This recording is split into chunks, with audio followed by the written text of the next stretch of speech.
Hello folks, my name is Craig Otto. I'm a Lean Six Sigma Master Black Belt. Welcome. Today I'm going to do something special, which is providing insights to how to facilitate meetings. And you can see the symbols there. I have the blue atom symbol, which is the value for the customer, and the red symbol, the compass there, is the True North principles, and you can see they're aligned. And so the idea is these are key points from a Sensei level of what it takes to really be a good facilitator. So I have them all listed out there, and what we're going to do is go through each key item one by one, and I'll kind of walk through why it's important and what it will do. So the first key point when facilitating meetings is to read the room. And what I'll do is kind of walk through the skill and then why it matters. So when you're reading the room, one of the things that matters is understanding nonverbal cues. In other words, body language is important. Be aware of how people are responding, facial expressions, eye contact, posture, and movement. All of those can key you into how people are understanding what's going on in the team meeting and how well they're taking it. Also tune into kind of the energy and the tone. Is everything kind of tense? Is it flat? Are people energized? Are people defensive? And you want to match or modulate the tone and energy that you want accordingly. So if you're too intense for a low energy room, you could create resistance. And if you're too passive for a charged moment, you lose credibility. So you have to match what you're looking for. The other thing is you got to know your audience. And that's important because you may have executives there, right? They want the high level impact. You may have operators there. They want things that are relevant to them and what's in it for them. And then you have the peers, right? You don't want to come across as someone who's preaching. You just want collaboration. And so you have to tailor your messages and how you work with them. And then also observe the engagement of the room, right? If people are nodding and taking notes versus are they checking their phones or looking at their watch, right? Are they asking good questions or are they silent? All of this kind of helps you understand, is your message hitting home or is it landing flat? And then some of the other things you want to do is kind of recognize resistance, right? Look for eye rolling, closing of the arms, the side conversations, right? Those are resistance and you can't ignore that. The other thing you need to do is be able to adjust in real time. So as you read the room, you have to be able to adapt. And so that means you may need to speed up. For one topic, you may need another, you may need to slow down. You may shift from maybe lecturing to more of dialogue. If there's an elephant in the room, acknowledge it and discuss it, right? The great communicators flex how they're reacting within the meeting real time. They're calling audibles right on the line. And really, it's all about empathy and not performance. It's not about manipulating the audience. It's about connecting with them. You're building trust. You're earning their attention. You're increasing your impact. And so everything that I just talked about there kind of mentioned throughout this matrix here of, skill on the left and then why it matters on the right. And everything that I've talked about is kind of built into this matrix that you can see. The next key point is to improve integrity. And I've always kind of looked at integrity as actually a measure. The measure is how many commitments am I making versus how many am I doing. And so it's very important that when you make a commitment, you focus on getting that commitment done. And more important than doing a lot of commitments, it's more important to do one commitment at a time with excellence. And what that does is it builds your integrity score, meaning you're more trustworthy. People see you as someone who gets things done. And then the second part to that is make sure you're accomplishing meaningful commitments or tasks. And the quicker you get those done, that improves your, what I call velocity, your ability to get trust built faster, because you're able to turn over so many good accomplishments, and still get them done. And so integrity is very important, obviously, in anything that you do, but especially for the teams that you support. That's one of the things that they look for is, does my facilitator, my leader, have integrity? The next thing I could probably teach a whole several hours on, but that's situational leadership. This is something that you really need to practice in order to get really good at it. But the first step is kind of recognizing what style do you need to use and what sort of situation. So the first style is directing. And what that means is it's something that someone who is new or inexperienced, typically you need to direct them on specifically what they need to do, and then they go do it. And that's something to where people who are new, they don't have the experience to know what to do, so you just literally tell them how to respond, how to behave to get done whatever it needs to be done. The next part would be coaching. So that's where they start to gain some of the competence based on your direction, but maybe they just need some more coaching and refining of the skills, so you give a lot of support as well as a lot of direction to keep them moving in the right direction. Now, once they get very good at it, there can come a time where we need to be supporting, or sometimes that's called counseling. And what that means is the person who's doing the follower is doing the work. It's not that they don't know how to do it. It's that for whatever reason, they may lack the motivation, they may be frustrated, they have some sort of reason why they're not doing it. It's not because they don't know how, it's that they emotionally don't want to do it. They are capable, they just don't want to do it for whatever reason. And so at that point, as a leader, it's not about directing them to do it. They know how to do it. It's about your support emotionally to help them get through whatever the roadblock is from that standpoint. And then, of course, delegating is really what we ultimately try to get to, where you don't have to give direction, you don't have to really give much support either. You have a team or an individual that's very competent and they're able to do it, they're self-reliant. That's the best case from a leader standpoint, is you're able to empower them, right? You delegate. And so those are the different types of situational leadership. And like I said, the first step is recognizing which style is appropriate at what time. And then from there, it's just more about practicing doing those styles in each of the different situations. The next thing is knowing the process. Knowing the process that the teams use every day, and knowing the processes that support the processes that the teams use every day. You can't improve what you don't understand. So before you can eliminate waste or eliminate problems, streamline work, you have to know what is really happening, right? And the data is kind of where you start with that, data-driven decision-making. And by understanding the process, you can get to the root cause of issues, you can focus on facts, you can prioritize changes based on impact. And what that does is it helps us get away from the firefighting, more on the systemic, sustainable improvement. Details matter. So when you study the process, you're able to see those bottlenecks that are visible, you're able to see the redundancies that emerge, and also the non-value added steps that stand out. Many of the inefficiencies can be hidden in plain sight until you really take the time to walk the process and map it and see it firsthand.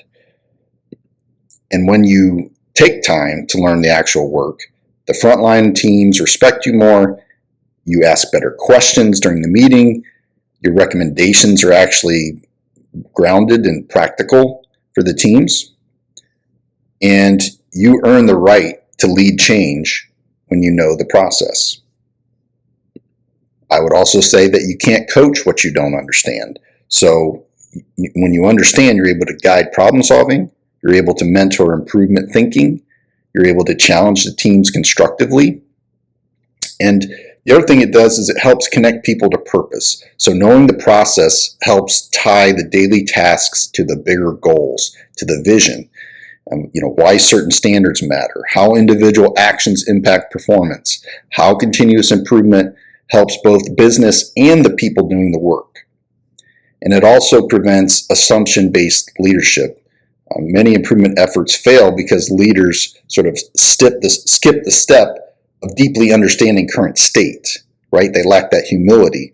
And so you get poorly designed solutions, you get resistance from the teams, and you have essentially wasted time and resources.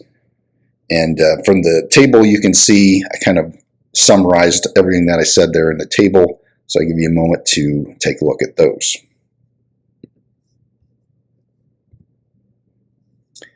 Next, knowing the tools. And the tools that I'm referring to are the tools of lean manufacturing. The reason we use the tools of lean manufacturing is because it turns our ideas into action. We talk about eliminating waste and creating flow. How do you do that? Well, you use the lean tools. That's how you actually apply things like 5S, eliminates waste. Value stream mapping helps you see that waste. Standard work stabilizes the processes, eliminates waste. Using the tools is how we get results. The tools also expose inefficiencies. That's why we do the Gemba walks, right? Gemba is where the work is done, so we go to where the work is done to reveal the disconnects. We look at spaghetti diagrams to show the movement of waste, right? Distance is the enemy. And-on systems, highlight the process abnormalities, right? Recognizing normal from abnormal. The tools really give you that lens to see the problems clearly. And the next thing that the tools do is they enable root cause problem solving. So things like 5 whys, the fishbone diagrams, A3 thinking, they help you get beyond the symptoms of what you're seeing, so that you can actually solve the problems, getting to the root cause. The tools provide structure and consistency. Without those tools, everything kind of becomes random and inconsistent. The tools really help us be repeatable, and they also help us to teach. Everyone uses the same approach when you use the tools. Your results are more predictable, and you're able to train and coach at a scalable level. The next thing that the tools do is they empower our employees. It's not a top-down thing. It's built to engage people that do the work. The tools are meant for the people that do the work. So when you do things like Kaizen or rapid improvement events, visual management, standard work, those things give the teams ownership and enable them to solve problems and improve continuously. Of course, the tools also are truly what give us the results. We talk about getting results. That comes from the tools. The tools give us the productivity. They reduce the lead time. They improve quality. They increase safety. They reduce cost. The right tool applied correctly to the right situation leads to the results. You can see it and measure it. And so everything that I spoke of, again, is in the table. Take a minute to kind of soak in everything. You have the reasons for knowing the tools and then what that enables on the right. It's important to have advocates that are on your side in the meetings and in general. And you want to build your advocates with purpose. You want to be able to, the reason you want that is you want to be able to multiply your impact. You want to be able to influence from within, create a cultural momentum, right? You want to be able to model behavioral change and help sustain initiatives when you launch them so that they're not being lost in the process. So, the first thing you need to do is identify the right people, right? Normally you want high informal influence, people that others listen to. You want someone who's open-minded to change. You want someone with positive energy and who's credible on the floor or wherever the work is done. You want someone with the willingness to learn and grow. Don't just go for titles, right? The hierarchy in this case is not necessarily always the advocate that you want. Of course, it's nice if they are, but I would focus more on what I just talked about, where it's more about the energy of the person and their willingness to learn. And so the first thing you need to do if they don't know is educate them. You need to give them a clear understanding of why change matters. A chance to experience the benefits firsthand as you walk through the operational excellence process with them. Make sure that they understand the lean tools and the principles so they can use them, right? Make them owners. When you want an advocate, you want to make them an owner, not just a recipient of the message that you're talking about. The other thing you want to make sure you do is equip them with the tools and support. So that includes training, mentoring. If there's templates, playbooks, talking points that you want to use to help make them influenceable, do that. The advocates need the knowledge and the confidence to act. It takes knowledge and confidence both. So you want to involve them in things like problem solving, right? So when you have an event, make them a co-lead.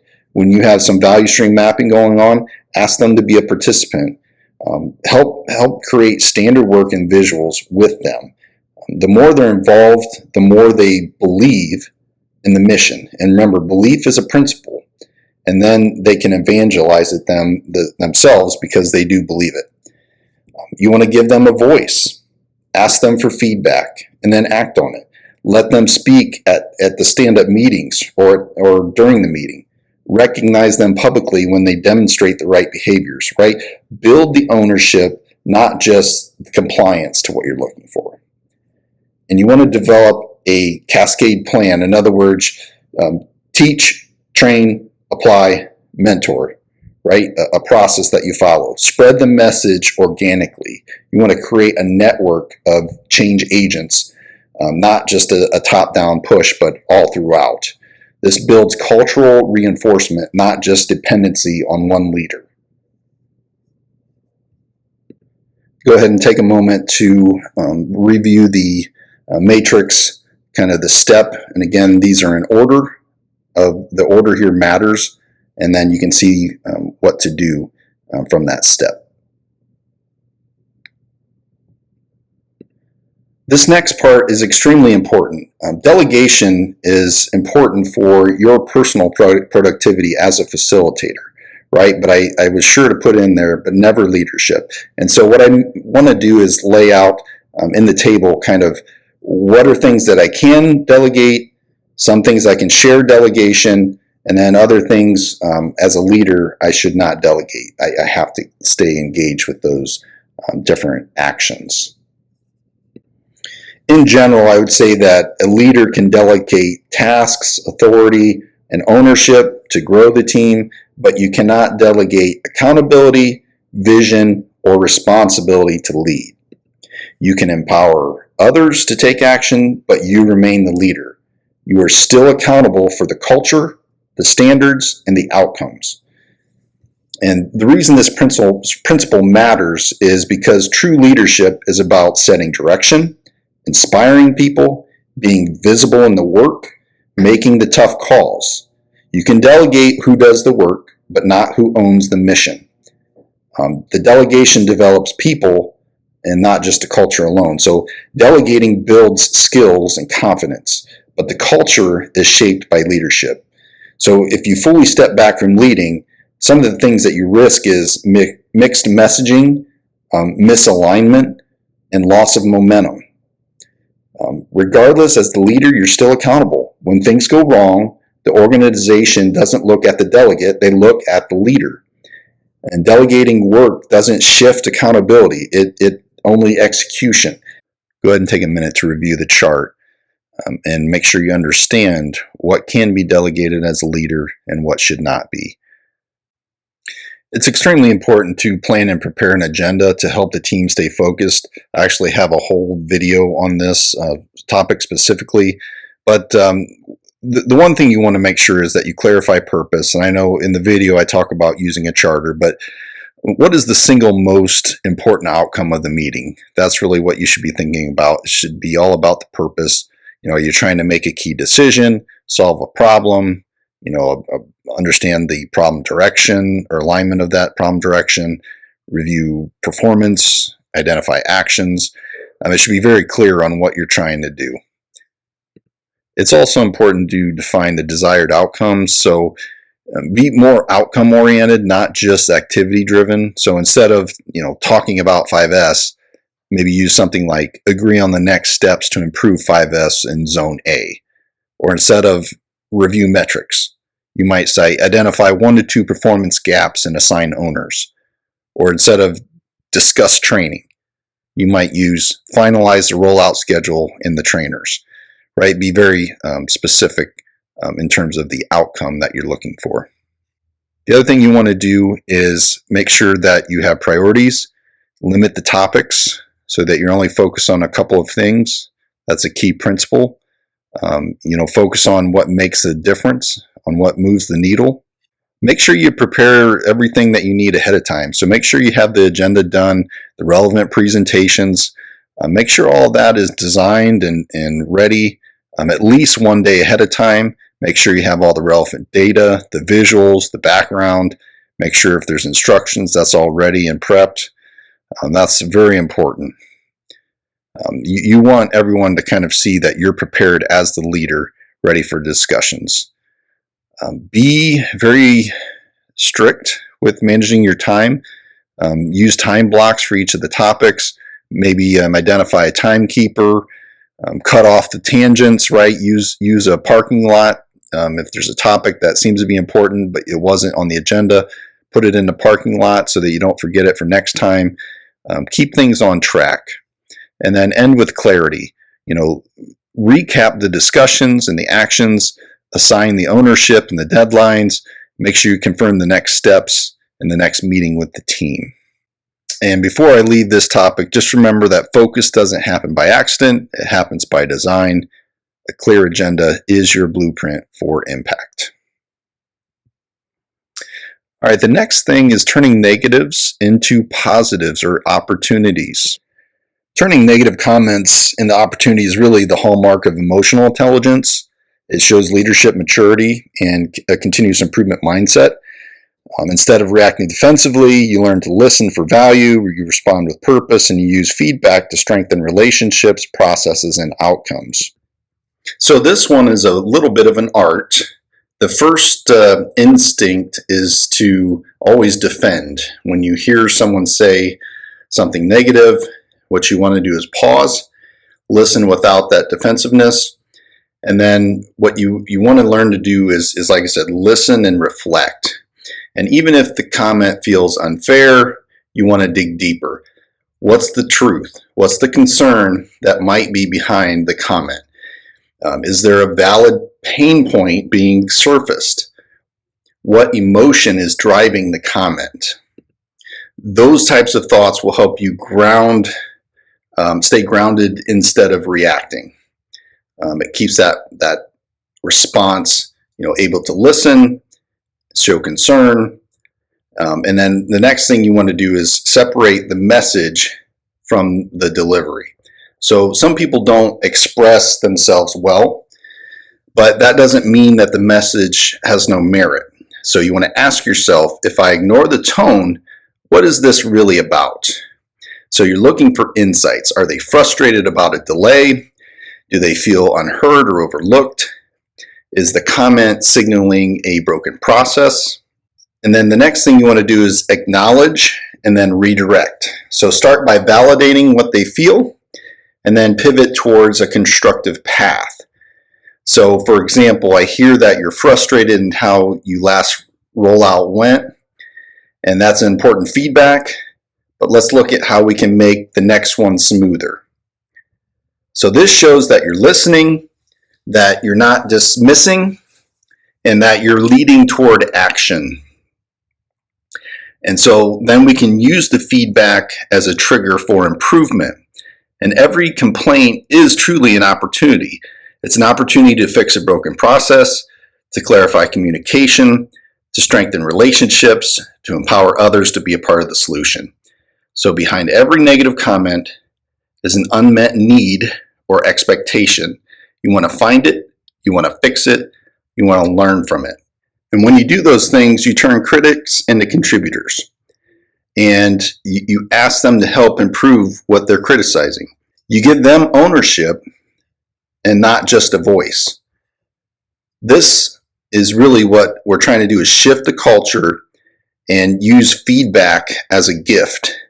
So you want to encourage your team to see negative comments not as attacks, but as early warning signals or growth moments. So really, you're trying to use the criticism, is it data?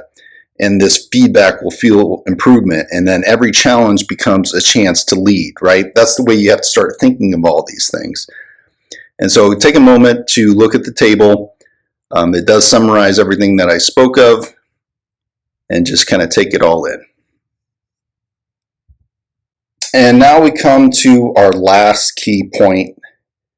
Really, this is truly important. You want to be able to have fun, be positive, celebrate your wins. You want to bring this positive energy every single time.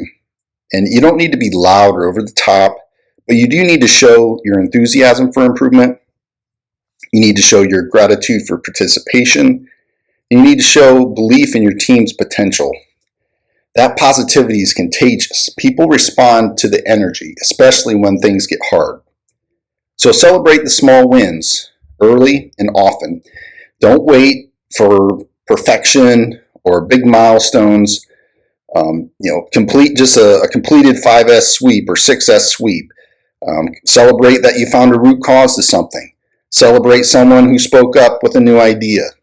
Celebrate the first visual board posted in their area. All the little things matter. Small wins build momentum. So you need to recognize that progress and then reinforce the behavior. You want to make learning fun. Use that creative facilitation to engage. Maybe you do some lean bingo or lean trivia. You want to gamify problem solving. Maybe you have a quick contest. Maybe you have some visuals or props that create some humor or that help explain concepts. People remember what they enjoy. So you also want to remember it is about celebrating people, not just outcomes. Recognition fuels culture. So call out effort, not just results. Call out teamwork and collaboration, acts of humility and ownership. Call out first-time contributors. Thank you in front of peers is really, it's free, it's fast, and it's powerful. And be the culture you want. You set the emotional tone. So if you're encouraging, they'll take risks for you. If you're appreciative, they'll contribute more. If you're optimistic, they'll stay resilient. A team facilitator is not just a guide, they're the culture builder. And sometimes you can even use rituals to reinforce the wins. Create a recurring moment of a celebration, right? You ring a bell for improvements, or high five, or have a recognition board, or every meeting you begin with a win round. Kaizen spotlight each month. Those types of things. These rituals make positivity a part of the process, not just a random act. And so go ahead and take a moment to use this matrix to kind of let these positive things sink in. And with that, that concludes the Sensei key points for facilitating a team. I hope you found these all very insightful. These are probably some of the most important lessons as you begin your journey as a leader. So really take the time, watch this video over and over. I mentioned a lot of key points that weren't actually on the slides themselves. Take your time and really take these insights in, because this is super important to being successful, leading your teams, leading your lean transformation, your journey. Thank you very much for your attention today, and we'll see you all next time.